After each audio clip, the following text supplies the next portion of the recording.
आदरणीय दिदीबहिनी तथा दाजुभाइहरू, आज हामी नयाँ वर्ष 2078 सालमा प्रवेश गरेका छौँ। नयाँ वर्ष प्रवेशको अर्थात् नयाँ वर्षलाई स्वागत गरिरहेको यस सुखद अवसरमा म देशभित्र र बाहिर जहाँसुकै रहनुभएका भए पनि सम्पूर्ण नेपाली दिदीबहिनी तथा दाजुभाइहरूमा हार्दिक शुभकामना भन्न चाहन्छु। सबैको स्वास्थ्य राम्रो रहोस्, सबैको उन्नति प्रगति होस्, यस वर्ष नयाँ वर्षमा सबैमा सफलता मिलोस्। धेरै धेरै शुभकामना। 2077 साल हामीबाट बिदा भएको छ। 77 सालमा हामीले विश्वले पहिले कहिल्यै नदेखेको कोभिड-19 जस्तो महामारीको अप्रत्याशित रूपमा सामना गर्नु पर्यो। यद्यपि त्यो महामारी 77 साल प्रारम्भ हुनभन्दा अगाडि नै प्रकट भइसकेको थियो, तर सबभन्दा बढी असर सामाजिक जनजीवनमा, अर्थतन्त्रमा, शिक्षामा, अनेक पक्षहरूमा 77 सालले त्यसबाट वर्षभरि नै आक्रान्त रहनु पर्यो।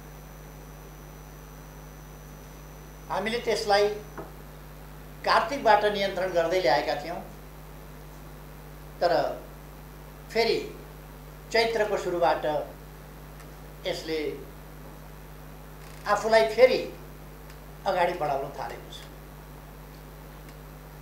यस घडीमा हामी 77 सालको त्यो पीडा त्यसै रूपमा दोहोरिन नपाओस्,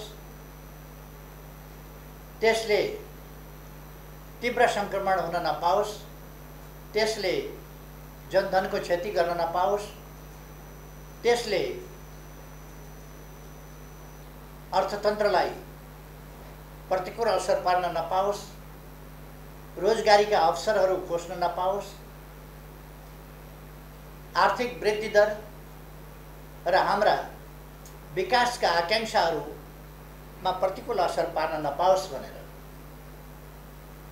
हामी सजग हुनुपर्ने आवश्यकता रहेको छ। यति बेला म सम्पूर्ण दाजुभाइ दिदीबहिनीहरूलाई कोभिड-19 को महामारीबाट सतर्क रहन, सरकारले जारी गरेका, स्वास्थ्य मन्त्रालयले जारी गरेका मापदण्डहरूको पालना गर्न र चिकित्सकहरूका परामर्शलाई शिरोधार्य गरेर अगाडि बढ्न र आफूलाई सुरक्षित राख्न, आफ्नो समाजलाई सुरक्षित राख्न सबैमा हार्दिक आग्रह र अनुरोध पनि गर्न चाहन्छु। 77 साल कोभिडको महामारी भए पनि केही राजनीतिक अस्वस्थता देखा परे पनि यो वर्ष पनि, गएको वर्ष पनि निरर्थक वर्ष रहेन, एउटा उपलब्धिको वर्ष नै रह्यो। हामीले चिर प्रतीक्षित मेलम्चीको पानी दशकौं पछिको सपना साकार पार्दै काठमाडौँमा झार्न र काठमाडौँका जनतामा धारा धारामा पानी पुर्याएर खुसियाली बाँड्न सफल भएका छौँ। अरू अनेक कामहरू हामीले पुरा गर्यौँ। पुनर्निर्माणका कामहरू पुरा गर्यौँ, नयाँ निर्माणका कामहरू पुरा गर्यौँ, नयाँ नयाँ असाधारण दूरगामी महत्त्वका थुप्रै आयोजनाहरू अगाडि बढायौँ। यसरी 2077 साललाई हामीले निरर्थक हुन दिएनौँ। प्रतिकूल अवस्थामा पनि अनलाइन शिक्षा मार्फत र विभिन्न शिक्षाका शिक्षण विधिहरू प्रयोग गर्दै शिक्षालाई अगाडि बढाउने, विद्यार्थी बालबालिकाका परीक्षाहरू सुसञ्चालन गर्ने र सामाजिक जनजीवनलाई सामान्य अवस्थामा फर्काउने प्रयास गर्यौँ। कोभिड-19 दुनियाँमा कसैका लागि पनि, वैज्ञानिकहरूका लागि, चिकित्सकहरूका लागि, खोज अध्ययन अनुसन्धानकर्ताहरूका लागि, कसैका लागि पनि यो पहिलेदेखि चिनिएको जानिएको विषय थिएन। यसको सामना कसरी गर्ने त्यसका लागि पनि केही अनुभव र धेरै अनुमान त्यसका आधारमा चल्नु पर्छ। यसको भयावहता कस्तो हुन सक्छ, केही अनुमान थिए, विभिन्न प्रकारका अनुमान, कोही सकारात्मक, कोही आशावादी र कोही अत्यन्त निराशाजनक अनुमानहरू थिए। त्यसका बावजुद हामीले सुरुदेखि नै नागरिकको जीवन रक्षा गर्नु पहिलो कर्तव्य सरकारको र जीवन पहिलो, अरू सबै कुराभन्दा, अर्थतन्त्रभन्दा पनि, अरू सबै कुराभन्दा पनि नागरिकको जीवन पहिलो, जनताको जीवन पहिलो। जनताको जीवन बचाउन सकियो भने शिक्षालयहरू चल्नेछन्, उद्योग कल कारखानाहरू चल्नेछन्, बन्द भयो भने केही समयपछि फेरि खुल्नेछ। तर नागरिकको जीवन नै रहेन भने कुनै पनि कुरा सुचारू हुन सक्दैन, फेरि कुनै पनि कुरा चल्न सक्दैन। उद्योगहरू यदि केही समयका लागि बन्द भयो भने, नागरिकहरू सुरक्षित रह्यो भने फेरि केही समयमै पुनः सञ्चालन गर्न सकिन्छ। तर मानिसको जीवन रहेन भने त्यो फेरि पुनः सञ्चालन गर्न सकिँदैन। सबै कुरा मानिसका लागि, सबै कुरा मानवद्वारा। त्यसर्थ हामीले जीवनको सुरक्षालाई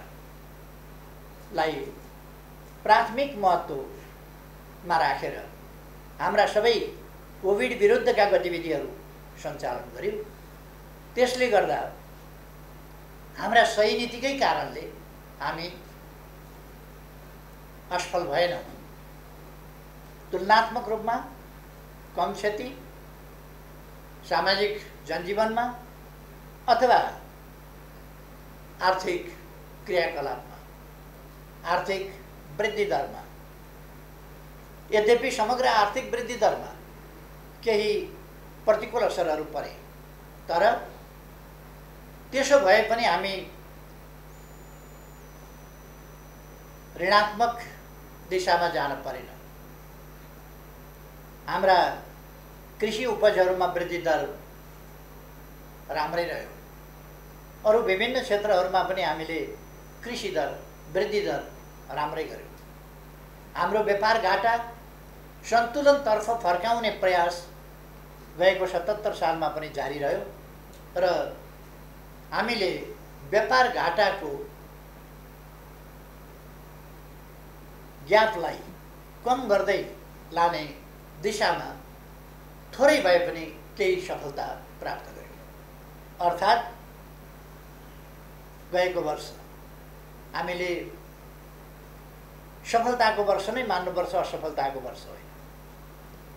जसरी त्यसभन्दा अघिल्लो वर्ष हामीले राजनीतिक हिसाबले पृथकतावाद र पृथकतावादी सोचलाई देशबाट अन्त्य गरेर राष्ट्रिय एकतातर्फको एउटा महत्त्वपूर्ण सफलता हासिल गरेका थियौँ। संविधानको सर्वस्वीकार्यताको सन्दर्भमा महत्त्वपूर्ण पाइला चालेका थियौँ र सफलता प्राप्त गरेका थियौँ। यस वर्ष हिंसाको बाटो लिइरहेको समूहलाई शान्तिपूर्ण राजनीतिको मूलधारमा फर्काउने सफलता प्राप्त गरेर हामीले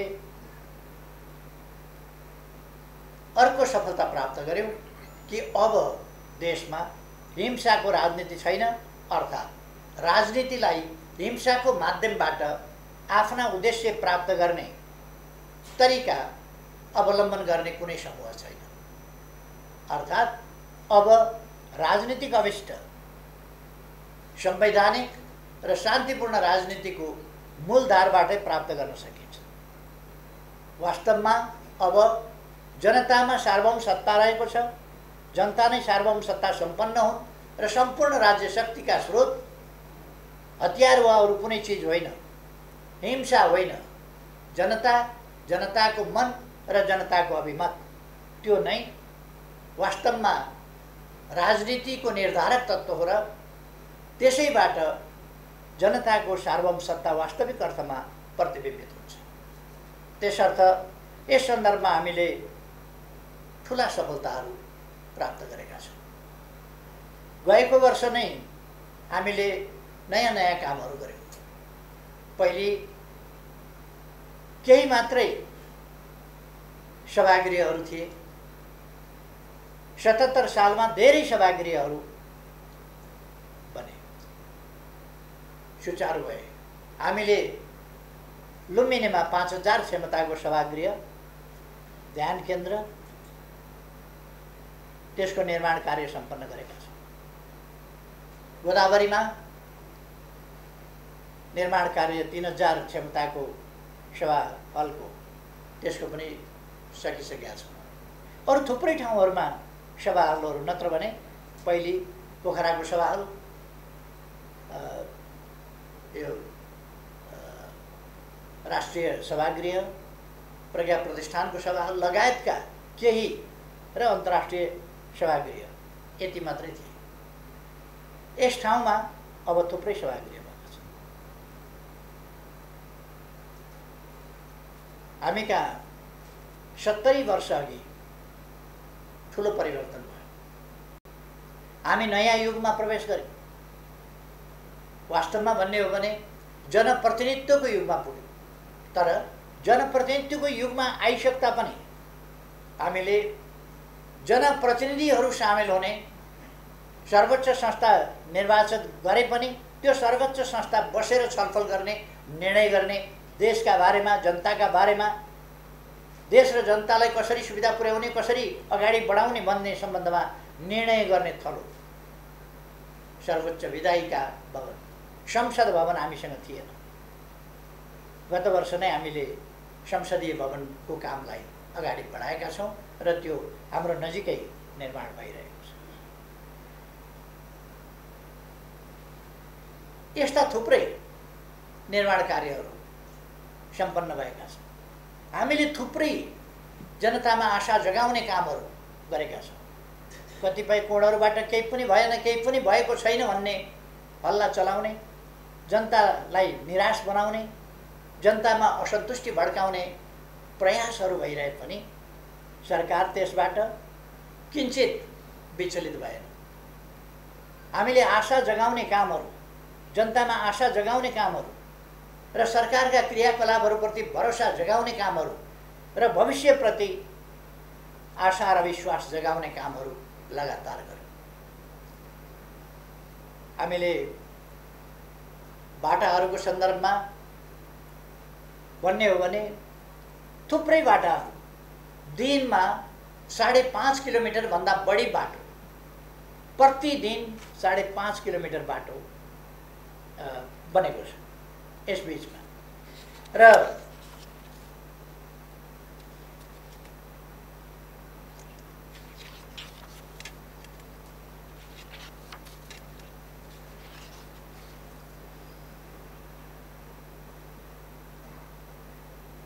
एक दिनमा कम्तीमा 12वटाका दरले आवासहरू तयार भएका छन्। विभिन्न 8 प्रकारका सामाजिक सुरक्षा भत्ता पाउनेको संख्या 30,60,000 भन्दा बढी छ। हामीले सामाजिक सुरक्षा भत्ता महिनाको 100बाट सुरु गरेका थियौँ। त्यो 100बाट सुरु गरेको, महिनाको 100बाट सुरु गरेको भत्ता आज दिनको 100मा पुगेको छ। र मैले अस्ति नै भनिसकेको छु, अब आगामी दिनमा आउँदो बजेटबाट त्यो सामाजिक सुरक्षा भत्ता अझ बढी वृद्धि गरिनेछ। त्यो कुरा मैले बताएको छु।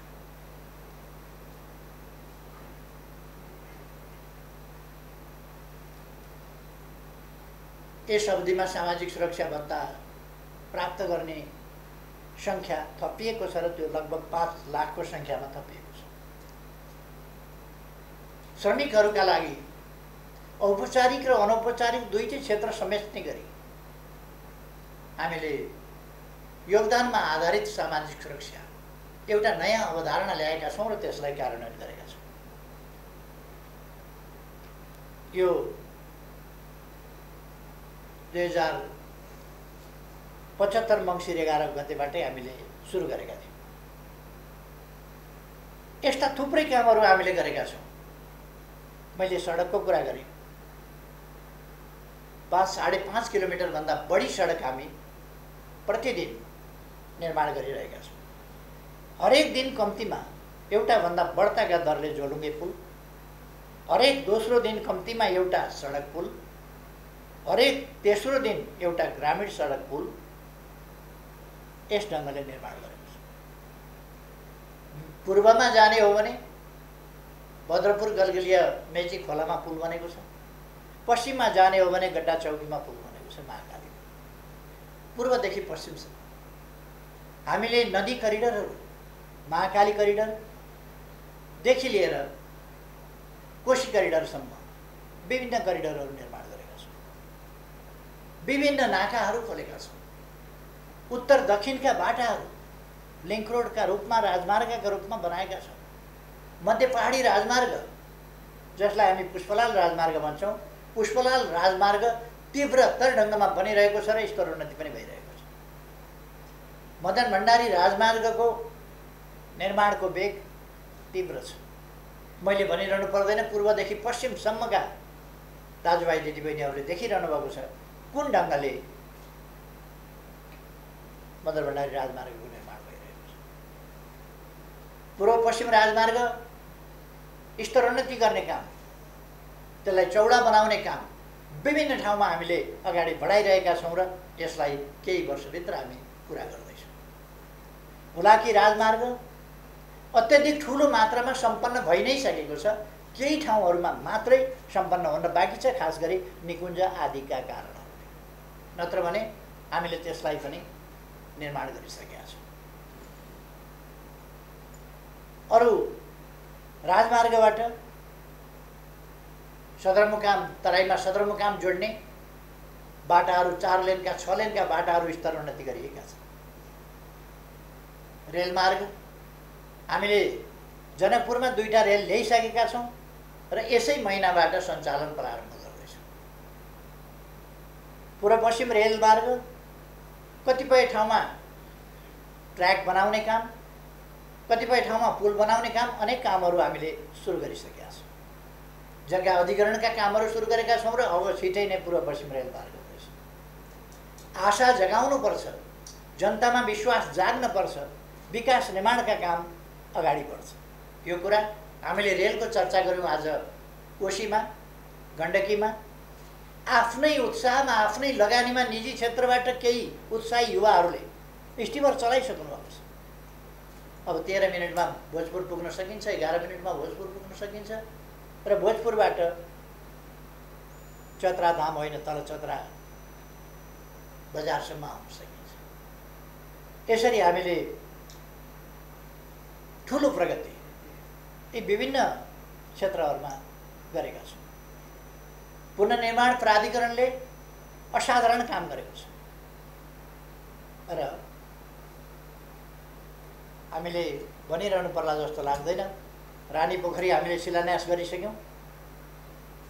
धरहरा जो भीमसेन स्तम्भको रूपमा चिनिएको त्यो धरहरा हामीले यही महिनाको 11 गते, अब 10 दिनपछि धरहरा लिफ्टबाट बालबालिका, ज्येष्ठ नागरिक समेत लिफ्टबाट सुर माथि जान सक्ने र त्यसको कौशीबाट वरिपरि काठमाडौँको दृश्यावलोकन गर्न सकिने एउटा उपहारको रूपमा फेरि नेपाली जनता समक्ष हामी लोकार्पण गर्दैछौँ 11 गते। यस प्रकार विभिन्न प्रकारका कामहरू हामीले हवाई मैदानहरूको स्तरोन्नति गरेका छौँ। नयाँ हवाई मैदानहरू निर्माण गरेका छौँ। कतिपयलाई राति नचल्ने ठाउँबाट राति चल्ने बनाएका छौँ, कतिपयलाई विस्तार गरेका छौँ। त्रिभुवन अन्तर्राष्ट्रिय विमानस्थल कसैले पनि विदेशीहरू आउँदा अहिले पहिले आएका विदेशीहरूले भन्छन् अन्तर्राष्ट्रिय त्रिभुवन अन्तर्राष्ट्रिय विमानस्थलमा झर्ने बित्तिकै नयाँपन अनुभव हुन्छ। त्यसपछि काठमाडौँ छिर्ने बित्तिकै नयाँपन अनुभूति हुन्छ। अर्थात् हामीले समयलाई प्रतिकूलताका बीचमा पनि खेर जान दिएका छैनौँ। थुप्रै विद्यालय भवनहरू निर्माण गरेका छौँ। दरबार हाई स्कुल 6 गते पाटन ढोकामा जापानको सहयोगमा भव्य उच्च माध्यमिक विद्यालय हामी त्यहाँ उद्घाटन गर्दैछौँ। कतिपयले यसलाई अर्थहीन भने, कसैले यसलाई प्रचार मात्रै भने। मेलम्चीको सपना, मेलम्चीको पानी ल्याउने सपना धारा धारामा बाँडेर पुरा गर्नु गफ मात्रै होइन। यसमा जस लिने श्रेय लिने, कसैले के भने कसैले के भने, तर हामीलाई जस वा श्रेय लिने त्यसको होडबाजीमा सामेल हुन रहर छैन। हामीलाई जस चाहिएको होइन, हामीलाई काम चाहिएको। हामीलाई कामलाई सफल बनाउनु छ, देशलाई अगाडि बढाउनु छ, जनतालाई सुविधा पुर्याउनु छ। हामीलाई देशबाट गरिबी हटाउनु छ, देशलाई माथि उठाउनु छ, पछौटेपनबाट अगाडि बढाउनु छ, देशलाई आधुनिकीकरण गर्नु छ, हामीलाई विज्ञान प्रविधिको प्रयोग गर्नु छ र हामीले डिजिटल नेपाल भनेका छौँ। डिजिटल नेपालको क्षेत्रमा हामीले कृषिलाई पनि आधुनिक प्रविधिको प्रयोग गरेर अगाडि बढाउने काम हामीले गरेका छौँ। नयाँ पिँढी, विद्यालय, शिक्षालय, विभिन्न ठाउँहरू वा अरू ठाउँहरू, आज एउटै ठाउँबाट हामी विभिन्न आयोजनाहरू सिंहदरबारबाट कसरी बनिरहेका छन् भनेर हेर्न सक्छौँ। तामाकोसीको काम कस्तो भइरहेको छ, भैरवा एयरपोर्टको काम कस्तो भइरहेको छ, पोखरा एयरपोर्टको काम कस्तो भइरहेको छ, भेरी बबईको काम कस्तो भइराखेको छ, यी सबै कुराहरू हामी यहीँ सिंहदरबारमा बसिरहेका छौँ। यी उपलब्धिहरू हामीले हासिल गरेका छौँ। यस सम्बन्धमा म धेरै जान चाहन्न, किनभने गत फागुन 3 गते 3 वर्ष कार्यकाल पुगेको सन्दर्भमा मैले सञ्चार माध्यमहरूसँगको ब्रिफिङमा भनेको थिएँ अलिक सविस्तारमा ती कुराहरू बताएको थिएँ। त्यसकारण म त्यसमा गइरहनुपर्छ भन्ने लाग्दैन मलाई। अस्ति फागुन 3 गते मात्रै सविस्तार बताइएको छ, त्यसकारण म त्यसमा अहिले धेरै गइरहन आवश्यक ठान्दिनँ। हामीले पर्यटन क्षेत्र समस्याग्रस्त भएको देखेका छौँ र अब आगामी दिनहरूमा हामी पर्यटन क्षेत्रका कमीहरूलाई, त्यसलाई कसरी पुनरुत्थान गर्न सकिन्छ, पर्यटन क्षेत्रको र पर्यटन क्षेत्रलाई प्रभावकारी ढङ्गले अगाडि बढाउन सकिन्छ, त्यसमा ध्यान दिनेछौँ। तर त्यसका लागि र अरू आर्थिक क्रियाकलाप र तिनको सफलताका लागि म सबैमा आग्रह गर्न चाहन्छु, हामी कोभिडबाट सुरक्षित हुनु पर्यो। कोभिडका प्रोटोकल्स, त्यसका मापदण्डहरू, सरकारले जारी गरेका जानकारीहरू र सरकारले गरेका आग्रहहरूलाई पालना गरौँ र त्यसअनुसार आफू सुरक्षित बनौँ, अरूलाई पनि सुरक्षित बनाऊँ। त्यसो गऱ्यौँ भने हामी हाम्रो जनजीवनलाई पनि सुचारू बनाउन सक्छौँ। कतिपयले आजै लकडाउन हुन्छ, भरे नै लकडाउन हुन्छ, भोलि नै लकडाउन हुन्छ भन्ने हल्ला चलाएको देखिन्छ। सरकार सकेसम्म लकडाउनमा जान चाहँदैन, तर हामीले एका राख्नुपर्दछ। युरोपका देशहरू, कतिपय देशहरू, विकसित भनिएका कतिपय देशहरू जब महामारी भत्तै फैलियो, त्यस्तो अवस्थामा लकडाउन गर्न बाध्य छ। दोस्रो चरणमा, तेस्रो चरणमा फैलिएको त्यो लहरबाट बच्नका लागि लकडाउनको सहारा लिनुपर्ने अवस्था छ। हामी चाहन्छौँ अहिले नै अरू विधिबाटै, हाम्रो सतर्कताको विधिबाट हामी परिस्थितिलाई बिग्रिन नदिउँ र त्यहाँ पुग्न नदिउँ भन्ने मैले आग्रह गरेको छु। अस्ति मैले बोल्दा लकडाउन गर्ने धम्की दियो भन्ने पनि केहीले भने। म धम्की कसलाई दिन्छु? म धम्की दिने हैसियत पनि राख्दिनँ, धम्की दिनुलाई उचित पनि ठान्दिनँ। मैले त्यस्तो अवस्था नआओस् भन्ने कुरामा हामीले ध्यान दिनुपर्छ। परिस्थिति बिग्रियो भने त्यहाँ पनि पुग्न सक्छ, त्यसकारण सजग हुनुपर्छ भनेर अपिल गरेको थिएँ। तसर्थ म आग्रह गर्न चाहन्छु, हामी सतर्क बनेर अगाडि जान आवश्यक छ। यसबीचमा हामीले जमिनहरूको digital map, digital soil map भनेर हामीले कुन जमिन कस्तो छ भन्ने कुराको अध्ययन यहीँबाट गर्न सकिने गरी सोइल म्यापिङ गरिसकेका छौँ। त्यसबाट हाम्रो जमिन कुन ठाउँमा केमा रुखो छ, केमा मलिलो छ, कुन बालीका लागि उपयुक्त छ जस्ता कुराहरूको माटोको परीक्षण त्यही गएर माटो उठाएर ल्याउनु पर्दैन। हामीले मेसिनबाट आकाशबाटै गरेको एक्सरेबाट ती कुराहरू सबै आउँछ। हामीले डिजिटलाइज गरेका छौँ मालपोत कार्यालय, थुप्रै ठाउँहरूलाई हामीले डिजिटलाइज गरेका छौँ, नागरिक एप्स बनाएका छौँ। मैले अघि नै भने 77 साल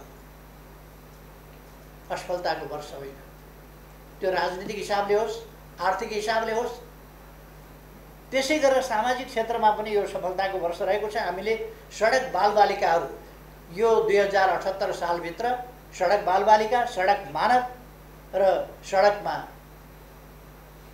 भिक्षामदेही भन्ने स्थिति अन्त्य गर्ने त्यो कुराहरू पुरा गर्छौँ भनेर भनेका छौँ। अहिले नै 77 सालमै हामीले क्याम्पेन चलाएर, अभियान चलाएर सडक बालबालिका र सडक मानव नरहेको स्थिति बनाइसकेका छौँ। पूर्ण रूपमा हामी यस सालभित्र त्यो गरिसक्छौँ। जो बालबालिकाले अभिभावक गुमाएका छन् त्यस्ता बालबालिकाको अभिभावक सरकार छ।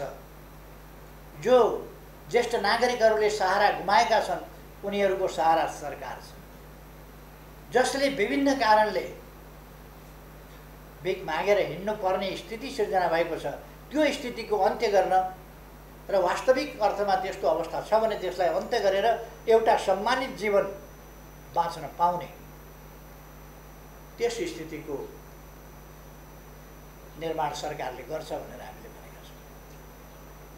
छाउपडी होस्, बोक्सी होस्, यसका विरुद्ध हामीले अभियान चलाएका छौँ। एसिड आक्रमणका विरुद्ध हामीले अध्यादेश, त्यो जरुरी कुरा बन्यो, समाजले त्यसमा सरकारको बढी ध्यानाकर्षण पनि गर्यो। त्यसकारण हामीले अध्यादेशबाट एसिड आक्रमण विरुद्धको कडा कानुन ल्यायौँ। बलात्कार, बलात्कार पछिका हत्या जस्ता कुराहरूलाई नियन्त्रण गर्नका लागि कानुन ल्यायौँ। अचम्म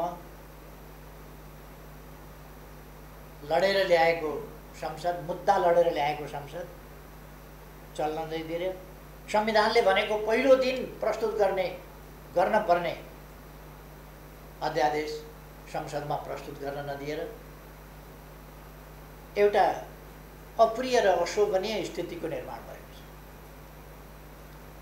एमसीसी, नेपाली कांग्रेस र नेकपा माओवादी सरकारमा हुँदा एमसीसी सम्झौता गरिएको। त्यो निर्णयार्थ हामीले संसदमा टेबल गरेका छौँ र टेबलमा निर्णयार्थ प्रस्तुत गरिएको छैन। हामी त्यसको माग गरिरहेका छौँ र त्यसरी सरकारले प्रस्तुत गरिसकेपछि निर्णयार्थ प्रस्तुत नगर्ने भनेको संवैधानिक कुनै अधिकार कसैसँग हुँदैन, त्यो गर्नै पर्ने हुन्छ। तर संविधानै नमान्ने, जिद्दी गर्ने त्यो प्रवृत्ति हामी झेलिरहेका छौँ। हामी चाहन्छौँ फाटोको खेती होइन, आपसमा परस्परमा वैमनस्यता र घृणा होइन। आजको हाम्रो आवश्यकता राष्ट्रिय एकता, अनेकतालाई हटाएर, विमतिलाई हटाएर, दूरीलाई हटाएर निकटता कायम गर्ने, अनेकतालाई एकतातर्फ ल्याउने यी प्रयासहरू र राष्ट्रिय एकता कायम गर्ने र हाम्रा सम्पूर्ण सामर्थ्य र शक्तिहरू देश विकासका निम्ति प्रयोग गर्नुपर्ने आजको आवश्यकता। त्यस आवश्यकतातिर म सबैको ध्यानाकर्षण गर्न चाहन्छु। अब यस नयाँ वर्षमा हामी नयाँ कामहरू थालना गर्दैछौँ। अब केही समयपछि मेरो कित्ता भन्ने कार्यक्रम, जो किसानहरूका लागि आफ्नो धनीपूर्जा, आफ्नो कित्ता आफू बसेकै ठाउँबाट एप्सबाटै हेर्न सक्ने गरी मेरो कित्ता कार्यक्रम शुभारम्भ हुँदैछ।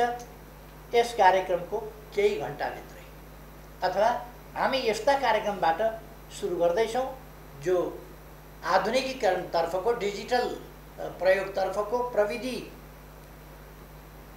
सबभन्दा ताजा, सबभन्दा पछिल्लो प्रविधिको प्रयोग गर्दै अगाडि बढ्ने त्यस काममा हामी लागिरहेका छौँ। हामी आज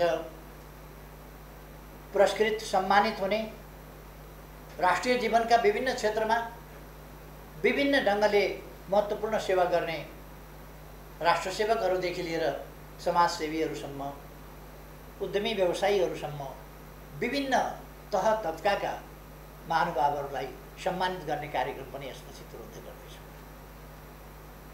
मेरो किता भन्ने कार्यक्रम एकैछिनमा सुरु गर्दैछ। यस्ता थुप्रै कार्यक्रमहरूबाट आजै हामी लोकतान्त्रिक आन्दोलन, जनआन्दोलन, सशस्त्रद्वन्द्वमा विभिन्न ढङ्गले पीडित भएका व्यक्तिहरू, योगदान गरेका व्यक्तिहरूलाई प्रतीकात्मक ढङ्गले सम्मान गर्ने त्यो कार्यक्रम पनि आज हामी प्रारम्भ गर्दैछौँ विधिवत। अर्थात् हामी एउटा नयाँ उत्साहका साथ, नयाँ आत्मविश्वासका साथ नयाँ वर्षमा प्रवेश गरिरहेका छौँ र यस नयाँ वर्षमा हामीले थालिसकेका कामहरूलाई तीव्रताका साथ पूर्णता दिने, अपुरा कामहरूलाई पुरा गर्ने, जो यसै वर्ष पुरा हुन सक्दैनन् त्यसलाई उल्लेख्य मात्रामा अगाडि बढाउने, देशलाई अब दुर्गम रहन नदिने। यसै वर्षभित्र हामी सिमीकोट, हुम्लाको सिमीकोटलाई पनि सडक सञ्जालसँग जोड्नेछौँ र अगाडि बढाउनेछौँ। हामीले 165वटै निर्वाचन क्षेत्रमा स्ट्राटेजिक सडकहरूको शिलान्यास गरेका छौँ। ती सडकहरूलाई हामी पूर्णता दिनेछौँ। यसै वर्षभित्र पूर्णता पुग्दैन होला, तर पूर्णताको नजिकतिर हामी पुर्याउन प्रयास गर्नेछौँ। यस्ता थुप्रै कामहरू हामीले 397वटा हस्पिटलहरू शिलान्यास गरेका छौँ। तिनको निर्माण कार्यलाई तीव्रता दिनेछौँ। सेनाको ब्याङ्करबाट ब्यारेकसम्म, ब्याङ्कर टु ब्यारेक कार्यक्रमलाई अझ प्रभावकारी ढङ्गले अगाडि बढाउनेछौँ। विभिन्न विश्वविद्यालयहरू सुरु गरेका छौँ या सुरु गर्दैछौँ, तिनलाई अगाडि बढाउँदैछौँ। अस्पताल, विद्यालय, विश्वविद्यालय र विभिन्न प्राविधिक शिक्षालयहरू, तिनीहरूको व्यापक मात्रामा स्थापना गर्ने अगाडि बढाउने काम गरेका छौँ। अहिले जनताको मनोबल उठेको छ, आत्मविश्वास बढेको छ, नेपाली हुनुको गर्व अनुभूति भएको छ।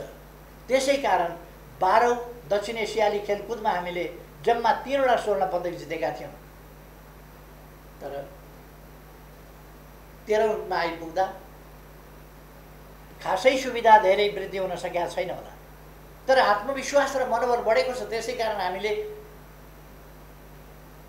कति 51वटा स्वर्ण पदक, 207वटा सम्पूर्ण पदकहरूसहित दक्षिण एसियामा दोस्रो स्थान हासिल गरेका छौँ। र सबभन्दा महत्त्वपूर्ण कुरा त अघिल्लो भन्दा पछिल्लो ग्यापमा 12औं भन्दा 13औंमा आइपुग्दा हामीले 17 गुणा बढी स्वर्ण पदक जितेका छौँ। 17 गुणा बढी।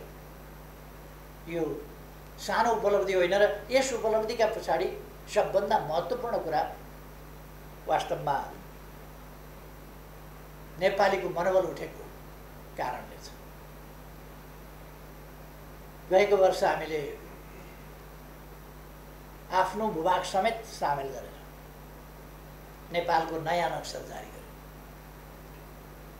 सम्पूर्ण नेपाली जनताको मनमा त्यसले हर्ष छाएको छ, उमङ्ग छाएको छ, राष्ट्रिय गौरव बढेको छ, आत्मविश्वास बढेको छ र हामीले हाम्रो गौरवपूर्ण इतिहास फेरि एकपल्ट सम्झेका छौँ।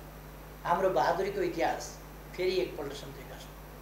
हाम्रा पूर्वजहरूको विद्वतापूर्ण इतिहास, खोज अध्ययन अनुसन्धानमूलक इतिहास फेरि एकपल्ट हामीले सम्झेका छौँ। अब आगामी दिनमा हामी प्रवेश गरिरहेको यस वर्षमा हामीले योजनाबद्ध ढङ्गले हिँड्दै जाँदा जहाँ पुगिएला भन्ने कुरा होइन, भरे बेलुका कहाँ बास बस्ने भन्दा जहाँ पुगिएला त्यहाँ बास बस्ने होइन। हाम्रो बास बस्ने ठेगान छ, हामी पुग्ने गन्तव्य छ। कहाँ विश्राम गर्छौँ, अन्तिम कहाँ पुग्ने गन्तव्य हो। कुन बाटोबाट हामी अगाडि बढ्छौँ, यी कुराहरू हामीले समाजका कुनै पनि पक्ष, चाहे ती सेवाका पक्ष हुन्, चाहे पर्यटनका पक्ष हुन्, चाहे उद्योगका पक्ष हुन्, चाहे कृषिका पक्ष हुन्, गएको फागुन 10 गतेदेखि 16 गतेसम्ममा मात्रै 7वटा प्रदेशमा हामीले ठुला ठुला नयाँ औद्योगिक क्षेत्रहरूको शिलान्यास गरेका छौँ र आमन्त्रण गरेका छौँ दुनियाँलाई कि यहाँ लगानी गर्नुहोस्। लगानीका निम्ति शान्तिपूर्ण वातावरण निर्माणको हिसाबले अनुकूल वातावरण बनेको छ र श्रम समस्याहरूको सम्बन्धमा एउटा राम्रो वातावरण बनेको छ।